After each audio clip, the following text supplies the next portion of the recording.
Hello everyone, आप सभी लोगों का बहुत बहुत स्वागत है एग्ज़ामगढ़ पे। इस वक्त की एक बड़ी अपडेट है आप सभी लोगों के लिए। जैसा कि आप सभी जानते हैं कि यूजीसी की जो गाइडलाइन आई है उसके मुताबिक प्रथम और द्वितीय वर्ष को प्रमोशन तृतीय वर्ष का एग्ज़ाम होने वाला है। इसी के साथ साथ छात्रों का विरोध प्रदर्शन कंटिन्यूस जारी हो गया है। आप सभी इस बात से मुखातिब हैं क्योंकि आप अगर ये वीडियोज़ देख रहे हैं तो आप शायद ही आप अगर नहीं देखे होंगे तो फिर भी देख लीजिएगा कि सोशल मीडिया पर इस समय बहुत तेज़ी के साथ ये सब कुछ वायरल हो रहा है कि फाइनल ईयर के स्टूडेंट्स कितनी तेज़ी के साथ आंदोलन कर रहे हैं। और कई जगह तो छात्रों ने धमकियां भी दे रखी है कि हम अभी तो गांधीवाद आंदोलन कर रहे हैं, लेकिन अगर हमारी बातें नहीं मानी गई तो हम सड़क पर निकलकर इस वायरस के संक्रमण में, तेज़ी से फैल रहे वायरस में आंदोलन करेंगे और अगर हमें कुछ भी होता है तो इसकी जिम्मेदार सरकार होगी।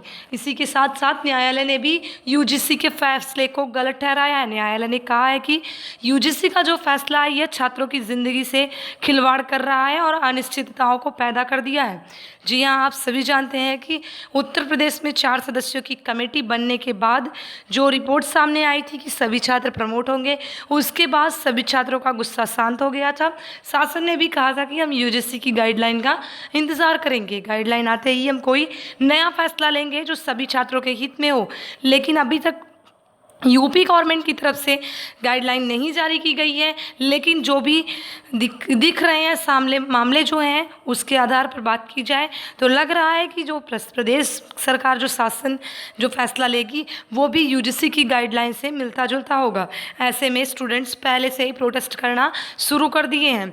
आप सभी इस बात से मुखातिब हैं, जानते हैं पूरी तरह से कि गाइडलाइन में ऐसा कुछ भी नहीं कहा गया है कि फाइनल ईयर के छात्र अगर एग्ज़ाम्स नहीं होते हैं उससे पहले जो वैकेंसी आती है उसको फॉलो कर सकते हैं या फिर वैकेंसियाँ रोक दी जाएंगी। इन सब बातों को मद्देनज़र नहीं रखा गया है। ऐसी बहुत सारी बातें थी जो मैंने अपने पिछले वीडियोज़ में आप सभी के साथ डिस्कशन किया था। मेरे बहुत सारे क्वेश्चन थे, आप सभी लोगों ने बड़ी संख्या में कमेंट करके उसका आंसर भी दिया था और बहुत ही महत्वपूर्ण था वो वीडियो फाइनल ईयर के छात्रों के लिए। वहीं आज की ये जो अपडेट निकल कर सामने आ रही है कि छात्रों की ज़िंदगी से हो रहा खिलवाड़, हमें प्रमोशन चाहिए, छात्र कंटिन्यू हर जगह पे, चाहे एनएसयूआई हो, समाजवादी कार्यकर्ता के छात्र हो, चाहे क्लासमेटिकल पढ़ने वाले स्टूडेंट्स हो, सोशल मीडिया, ट्विटर, हर जगह पे छात्र विरोध प्रदर्शन कर रहे हैं, अपने विरोध को जता रहे हैं, वो परीक्षा के खिलाफ है। वहीं ये अपडेट मिली है कि न्यायालय ने क्या कहा है। चलिए आपको पूरी अपडेट्स दिखा देते हैं कि क्या अपडेट्स निकल के आई हैं न्यायालय की तरफ से। तो ये देखिए स्क्रीन पे आ चुका है आज ही का न्यूज़पेपर है। इसमें साफ साफ लिखा गया है बच्चों के भविष्य के साथ खिलवाड़ हो रहा है, कोर्ट कह रही है। पूरी अपडेट्स देख लीजिए। दिल्ली विश्वविद्यालय की ओपन बुक परीक्षा के मामले पर ये देखिए, दिल्ली विश्वविद्यालय की जो ओपन बुक परीक्षा है इसको आप ध्यान मत रखिएगा कि सिर्फ दिल्ली के लिए ही है अपडेट्स, लेकिन ये अपडेट्स जो है सभी छात्रों के लिए है। दौरान जस्टिस प्रतिभा एम सिंह ने डीयू के रवैये पर कड़ी नाराजगी जाहिर करते हुए उसे आड़े हाथ लिया। उन्होंने उसे विश्वविद्यालय प्रबंधन से कहा है कि आप खुद देखिए कि कैसे आप लोग बच्चों के जीवन से खिलवाड़ कर रहे हैं। जस्टिस सिंह ने डीयू की ओर से पेश अधिवक्ता से कहा है कि आप ओपन बुक परीक्षा आयोजित करने के लिए अपनी तैयारियों के बारे में अदालत के साथ निष्पक्ष नहीं थे। उन्होंने कहा कि आप एक तरफ कहते हैं कि परीक्षा कराने की सारी तैयारी हो गई है, लेकिन तुरंत बाद आपकी बैठक में इसके विपरीत निर्णय होते हैं। उच्च न्यायालय ने कहा है कि डीयू ने पहले भी ऐसा किया है जब ओपन बुक परीक्षा 1 जुलाई से कराने के बजाय 10 जुलाई की तिथि घोषित कर दी। उन्होंने कहा कि इसके लिए विश्वविद्यालय प्रबंधन को अवमानना का नोटिस भेजा जाएगा। आपको बता दें दिल्ली की तर्ज पर एएमयू भी ओपन बुक परीक्षा कराने की तैयारी में था, लेकिन फिलहाल अभी तो जुलाई में किसी भी तरह के एग्जाम्स नहीं होंगे। इसी के साथ साथ अगस्त में भी कोई एग्जाम्स कराने के फैसले पर कोई गाइडलाइन नहीं आई है। सितंबर के लास्ट वीक में कहा गया है। तो सोचिए अभी जिस तरह से केसेस बढ़ रहे हैं उसके लिहाजा अगर देखा जाए तो सितंबर में बहुत केसेस बढ़ जाएंगे। आज के न्यूज़पेपर में फ्रंट पेज पे आप देखिएगा कि कहा गया है कि फरवरी तक आंकड़े पर डे 2.5 लाख हो जाएंगे। तब क्या होगा जब ऐसे आंकड़े सामने आएंगे। तो यहाँ पे तो ये हो गया, आपको अपडेट दिखा देते हैं जो अभी यहाँ से मिली है हमें।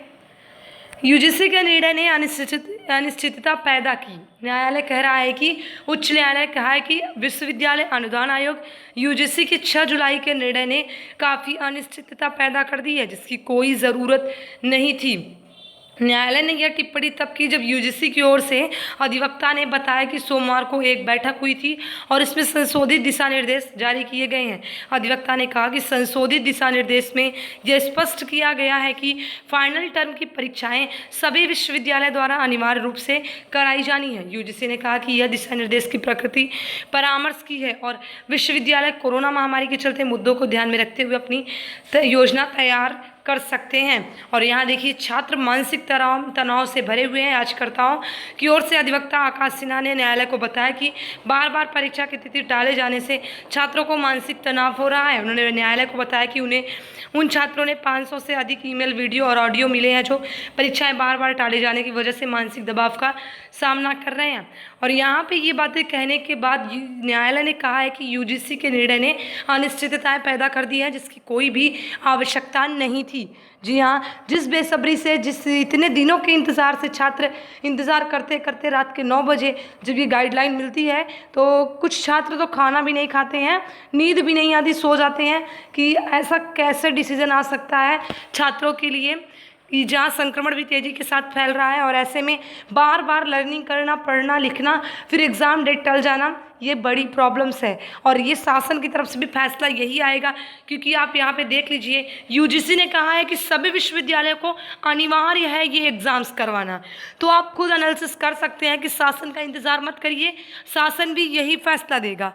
अगर अनिवार्य रूप लगा दिया गया, अनिवार्य शब्द सामने, तो शासन का भी फैसला यही आने वाला है। उससे पहले अगर सभी छात्र एक होकर एक आवाज़ उठाते हैं तो हो सकता है उनको न्याय मिल सकता है, ये उनको भी प्रमोशन मिल जाए, क्योंकि इंटरनल असेसमेंट पे पास होने का पूरा अधिकार फाइनल ईयर के छात्रों को है। क्योंकि इस कॉलेज में उन छात्रों ने पहले भी परीक्षाएँ दी हैं, ऐसा तो नहीं है कि छात्रों ने परीक्षाएँ नहीं दी है। छात्र परीक्षा दे के तभी फाइनल ईयर में पहुँचे हैं, तो उनका पूरा अधिकार है इंटरनल असेसमेंट पे पास होने का। सो स्टूडेंट्स, आप सभी से रिक्वेस्ट है, आप सभी लोग जहाँ तक प्रयास हो सके अपनी पढ़ाई भी जारी रखिए और रिक्वेस्ट भी करते रहिए, प्रोटेस्ट भी करते रहिए ऑनलाइन माध्यम से। घरों से बाहर न निकले, क्योंकि आपकी सुरक्षा आपकी जिम्मेदारी है। कोई और सुरक्षित रहे या ना रहे, लेकिन आप पहले अपने आप को सुरक्षित रखें। सभी लोग यही सोचें, ऐसा ही करें। सो नेक्स्ट वीडियो में लेटेस्ट अपडेट के साथ मिलते हैं। तब तक के लिए कीप सपोर्टिंग। जय हिंद, वंदे मातरम।